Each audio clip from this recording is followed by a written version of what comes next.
Right, this is my Yamaha outboard motor. It's a P65, 3.5 horsepower. And of course, typical Yamaha, it's very well made and reliable. And it gives a really good amount of power for the size boat that I've got. Well, this is my boat. It's only I think it's about 2.5 metres long or 8 foot. But when I tried that motor on it, the motor weighs 22 kilos. So it weighed the back of the boat down too much, even in the sea, the sea gives a bit more flotation than fresh water. And also under full power, it folded the transom, kind of bent the back of the boat with the thrust from the prop, and kind of bent the transom down. So I thought, well, how can I get around this? And after a bit of thought, I made this thing, a boat attachment. So I thought, well, I need 22 kilos of water displacement under the boat to make the boat float level with that motor on it. So I worked out 8 4-pint milk bottles, which are in there, plus that block of polystyrene. It'll give about 22 kilos of displacement. So I made that plywood enclosure up. It's got 2 plastic sheets on it. I've taken one off to show you the inside of the thing. And the milk bars are kind of located in there with these bits of plywood through the handles. And I'll try to put a nice kind of wedge section on the front to make it streamlined. So that gives the extra displacement needed to make the boat float level. And on this side, what I did was I just turn it over. I put some nice deep pile bits of carpet, and what they do is kind of they sit on the boat tubes, sit on the carpet, so it doesn't kind of won't damage the boat in any way. And then that long bit of wood, which was actually the side rail of the bunk bed, because bunk beds are usually made of very good wood.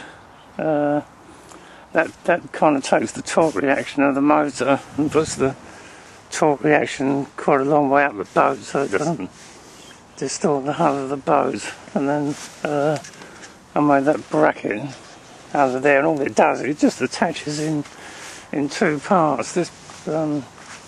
I've made this aluminium bracket at the back to stabilise the transom, to make the transom more rigid. And all that does is when you mount it on the boat, you hook it on that pin through that hole with the pin on the transom of the boat, and tie it at the front with a bit of paracord.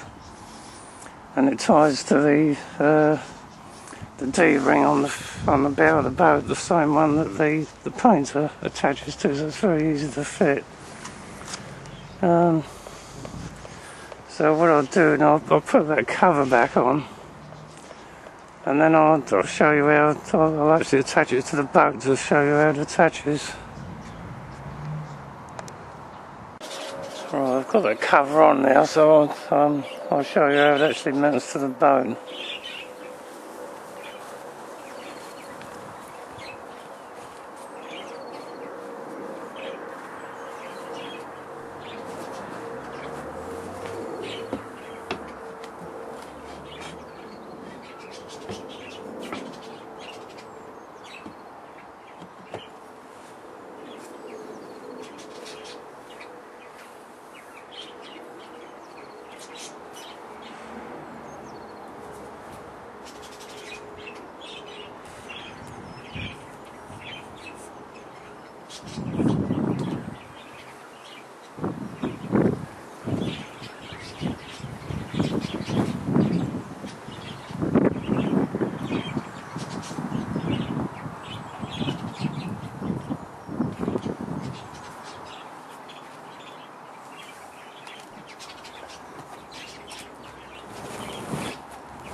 Alright, so that's the attachment mounted and the motor mounted. It's quite easy to do.